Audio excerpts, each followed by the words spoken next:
যার নুন খেয়েছি তার সাথে বেইমানি করতে পারবো না। সংবাদ সম্মেলনে এসে তাদের বাড়িতে গিয়ে দাওয়াত খাচ্ছে, এগুলো কি আপনারা দেখেন না? আর কিভাবে বলবো? বন্যা কবলিত মানুষদের জন্য সেই অর্থের এখন পর্যন্ত আমরা সঠিক ব্যবহার কোনো হিসাব আমরা দেখতে, আমাদেরকে বিভিন্নভাবে হামলা করা হচ্ছে, অতর্কিত আক্রমণ করা হচ্ছে। এটি আর আমরা মনে করেছি যে এটি আর সহ্য করা সম্ভব না।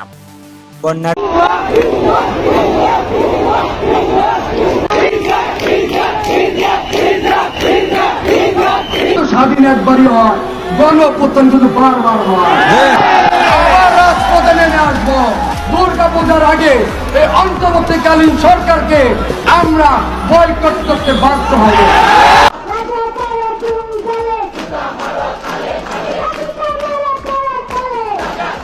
আমি হাইব্রিড আওয়ামী লীগ না, আমি ছাত্রলীগ করি সেই ঢাকা ইউনিভার্সিটি থেকে। তিনি আমাদের প্রধানমন্ত্রী শেখ হাসিনা, উনি যে উন্নয়নের অগ্রযাত্রা ধরে রেখেছেন, সেই অগ্রযাত্রায় নিজেকে সামিল করবার জন্যই শেখ হাসিনার কি নৌকা, ডিপজলের কি নৌকা, মমতাজ আবার কি নৌকা। হ্যালো গাইস, আসসালামু আলাইকুম। আরেকটি নতুন ভিডিওতে আপনাদের স্বাগতম। যার নুন খেয়েছি তার সাথে বেইমানি করতে পারবো না। সংবাদ সম্মেলনে এসে হুঙ্কার দিলেন বাংলাদেশের রাষ্ট্রপতি মোহাম্মদ শাহাবুদ্দিন। বিস্তারিত জানতে সম্পূর্ণ ভিডিওটি দেখুন। বৈষম্য বিরোধী ছাত্র আন্দোলনে দেশ ত্যাগ করতে বাধ্য হয়েছিলেন প্রধানমন্ত্রী শেখ হাসিনা। তবে বর্তমানে সেই প্রধানমন্ত্রীকেই আবার সসম্মানে দেশে ফিরিয়ে আনার জন্য কঠোর বিক্ষোভ চলছে ঢাকা, মিরপুর সহ দেশের বিভিন্ন জেলা উপজেলাতে।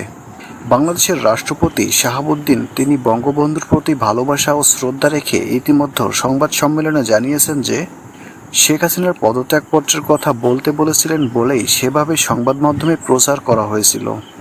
তা না হলে দেশে রক্তের বন্যা বয়ে যেত, যা প্রধানমন্ত্রী শেখ হাসিনা চাননি। তিনি চেয়েছিলেন দেশের মানুষ যেন ভালো থাকে, তাই তিনি দেশ ত্যাগ করতে বাধ্য হয়েছিলেন। রাষ্ট্রপতি শাহাবুদ্দিন আরও বলেন, শেখ হাসিনার দল করি না, কিন্তু শেখ মুজিবের আদর্শ আমি মেনে চলি। আমাকে যে একজন নুন খাইয়েছে, আমি তার সাথে বেইমানি করতে পারি না। এছাড়া সাধারণ মানুষ দাবি করেছে আগের সরকারই ভালো ছিল, এখন আমরা ভালো নেই। বাজারে দ্রব্যমূল্যের ঊর্ধ্বগতি, সবাই কর্মসংস্থান হারিয়ে পথে বসেছে। সব মিল, ফ্যাক্টরি, গার্মেন্টস, বড় বড় কোম্পানিগুলো পুড়িয়ে দেওয়া হচ্ছে। তাহলে সাধারণ মানুষ কোথায় কাজ করে দুমুঠো ভাত খাবে? এছাড়া আরও অনেক কথাই বলেন সাধারণ খেটে খাওয়া শ্রমজীবী মানুষ।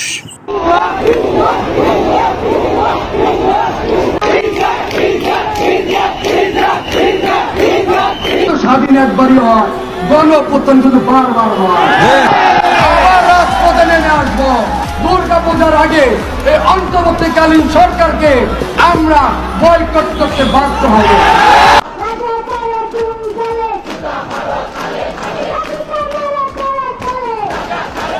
উপদেষ্টা নাহিদ আসিফ সহ ইউনূসকে জুতাপেটা করল শিক্ষার্থীরা। উপদেষ্টাদের উপর চরম খেপেছে ছাত্র জনতা, যার প্রেক্ষিতে উপদেষ্টাদের জুতোপেটা করতে আন্দোলনে নেমেছেন তারা। বিস্তারিত জানতে সাথেই থাকুন। শেখ হাসিনার পতনের পর বাংলাদেশের মানুষ অত্যন্ত বিশ্বাস এবং পূর্ণ মর্যাদার সঙ্গে অন্তর্বর্তীকালীন উপদেষ্টা হিসাবে ডক্টর ইউনূসকে ক্ষমতায় বসিয়েছিল, কিন্তু এক মাস যেতে না যেতেই তিনি স্বৈরাচারিতা শুরু করে দিয়েছেন। সাধারণ মানুষ অভিযোগ করেন, শেখ হাসিনার আমলে 2 বেলা খেতে পারতাম, আর এখন 1 বেলাও খেতে পারি না। ভাই থামা, শান্তি চাই, থামো, এটা অনেক হয়েছে, এখন থেমে যাক। দুর্নীতিবাদ আছে সব কোটারে ধইরা একসাথে বিচার হবে, এদের সমস্ত সম্পত্তি রাষ্ট্রীয় খাতে ব্যবহার হবে। বন্যা কবলিত মানুষদের ডক্টর ইউনূস 1 টাকার ত্রাণ বিতরণ করেননি, এমনকি তাদের দেখতেও যাননি তিনি। সারা দেশে চুরি, ডাকাতি, গুম ইত্যাদি প্রতিনিয়ত বেড়েই চলেছে, কিন্তু ডক্টর ইউনূস সংবিধান পরিবর্তন, জাতীয় সঙ্গীত পরিবর্তন, দেশের জায়গার নাম পরিবর্তন, মিথ্যা মামলা দেওয়া ইত্যাদি বিষয় নিয়ে পড়ে আছেন। আমার সোনার বাংলা, আমি তোমায় ভালোবাসি, একটু মন দিয়ে শুনি না, চোখ দিয়ে পানি বেরিয়ে দেয়। আমি আমার চোখের সামনে আমার ক্লাস ফ্রেন্ডদের মরতে দেয়। সঙ্গীত পরিবর্তন করা উচিত, তাদেরকে বলবো যে তেলটা আরেকবার দেশটা স্বাধীন করা উচিত। এছাড়া শিক্ষার্থীরা বলেন, আমরা ডক্টর ইউনূসের কার্যক্রম নিয়ে কথা বললে আমাদের বিভিন্ন লীগের ট্যাগ লাগিয়ে দেওয়া হচ্ছে। আমরা এ সরকারকে মানি না, এনাদের অবিলম্বে পদত্যাগ চাই। আর এই প্রেক্ষিতেই শুরু হয়েছে জুতাপেটা আন্দোলন। আন্তর্জাতিক ডেস্ক, এমপিপি নিউজ।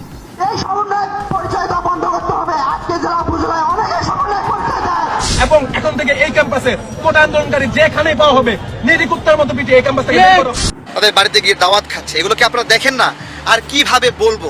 বন্যা কবলিত মানুষদের জন্য সেই অর্থের এখন পর্যন্ত আমরা সঠিক ব্যবহার কোনো হিসাব আমরা দেখতে আমাদেরকে বিভিন্নভাবে হামলা করা হচ্ছে, অতর্কিত আক্রমণ করা হচ্ছে।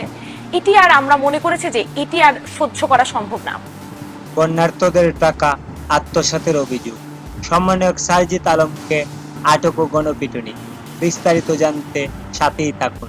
সমন্বয়কদের আলোচনা সভাকে কেন্দ্র করে দুপক্ষের মারামারি, স্টেজ থেকে সমন্বয়কদের টেনে নামিয়ে মারধর করেছে ছাত্র জনতা।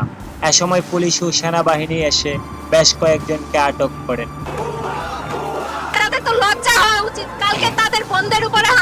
উনি বলেছেন উনি চট করে ঢুকে যাবেন, আমরাও আশা করি, আমরা খুব আনন্দিত হব। যে সমন্বয়করা কিছুদিন আগেও ছাত্র জনতাদের কাছে বেশ জনপ্রিয় ছিলেন। সমন্বয়কদের নেতৃত্বেই শেখ হাসিনা সরকারের পতন ঘটিয়ে ছাত্র সমাজ একটি নতুন দেশ উপহার দিয়েছিল।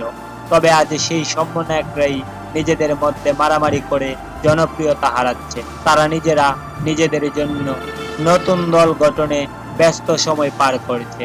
এমনকি টিএসসিতে বন্যার্থদের জন্য তোলা টাকা নিজেদের মধ্যে ভাগাভাগি করে নিয়েছেন। যে হাসান আর সারজিৎ এখন পর্যন্ত টিএসসিতে যে টাকা উঠেছে প্রায় 12,44,00,000 টাকা, এই টাকার হিসাব এখনো দেয় নাই কেন? বন্যার জন্য যে টাকাটা। এদিকে এই সমন্বয়কদের বিরুদ্ধে কেঁপেছে দেশের সাধারণ মানুষ ও ছাত্র জনতা। তারা বলছেন শেখ হাসিনা সরকারই ভালো ছিল, সমন্বয়করা আমাদের দেশটাকে পঙ্গু করেই ছাড়বে। আমরা সেই আগের মতো চলতে চাই। বন্যার্থদের জন্য তোলা টাকার হিসাব দিতে হবে, না হলে শেখ হাসিনা পালানোর সুযোগ পেয়েছে, সমন্বয়করা পালানোর সুযোগ পাবে না। আমি হাইব্রিড আওয়ামী লীগার না, আমি ছাত্রলীগ করি সেই ঢাকা ইউনিভার্সিটি থেকে। তিনি আমাদের প্রধানমন্ত্রী শেখ হাসিনা, উনি যে উন্নয়নের অগ্রযাত্রা ধরে রেখেছেন, সেই অগ্রযাত্রায় নিজেকে সামিল করবার জন্যই বৈষম্য বিরোধী ছাত্র আন্দোলনের মধ্য দিয়ে প্রধানমন্ত্রী শেখ হাসিনাকে পদত্যাগ করানো হয় এবং সেই সাথে দেশ ছাড়তে বাধ্য করা হয়। তবে সেই প্রধানমন্ত্রীকে সুষ্ঠু মর্যাদায় দেশে ফিরিয়ে নিয়ে আসার জন্য বর্তমানে দেশের বিভিন্ন জেলায় বিক্ষোভ মিছিল তৈরি হয়েছে। তবে সেই তালিকা থেকে বাদ যাননি এবার দেশের জনপ্রিয় চলচ্চিত্র অভিনেতা রুবেল। ইতিমধ্যে গণমাধ্যমকে তিনি জানিয়েছেন, আমরা কোনো হাইব্রিড আওয়ামী লীগ কর্মী না, যে যখন যে ক্ষমতায় আসবে আমরা পাল্টে গিয়ে সেই ক্ষমতার পক্ষে যাব। এবং তিনি আরো জানান, তিনি বঙ্গবন্ধুর আদর্শে গড়া সৈনিক এবং তিনি আশা রাখেন খুব দ্রুতই প্রধানমন্ত্রী শেখ হাসিনা দেশে ফিরবেন। এদিকে দেশের বিভিন্ন জেলায় ছাত্র জনতা ইতিমধ্যে জানিয়েছেন আগের সরকারই ভালো ছিল এবং সমন্বয়কদের সাবধান করে তারা হুঁশিয়ারি করেন। আমরা সকল মহলকে হুঁশিয়ারি উচ্চারণ করে বলতে চাই, সাবধান হয়ে যান। যদি আন্দোলনের বিশ্ববিদ্যালয়ের 3rd ইয়ার 4th ইয়ারের ছাত্র দ্বারা দেশ চলতে পারে না বলেও জানিয়েছেন গণ অধিকার পরিষদের চেয়ারম্যান ভিপি নুরুল। আমরা বিশ্ববিদ্যালয়ের 3rd ইয়ার 4th ইয়ার ছাত্রদেরকে নিয়ে যদি আপনি সব কাজ করতে চান, সবকিছু একটা অভিজ্ঞতার প্রয়োজন আছে। প্রিয় দর্শক, দেশের এই বিরাজমান পরিস্থিতিতে প্রধানমন্ত্রী শেখ হাসিনা সরকারকে কি আসলে দরকার তা অবশ্যই কমেন্ট করতে ভুলবেন না। পরবর্তী ভিডিওটি ভালো লাগলে লাইক, শেয়ার, কমেন্ট করতে ভুলবেন না। সাবস্ক্রাইব করে পাশে থাকার অনুরোধ রইল। আজ এই পর্যন্ত, দেখা হবে, কথা হবে অন্য কোনো ভিডিওতে। ততক্ষণ পর্যন্ত সুস্থ থাকার কামনা করে আজ বিদায় নিচ্ছি। আল্লাহ হাফেজ।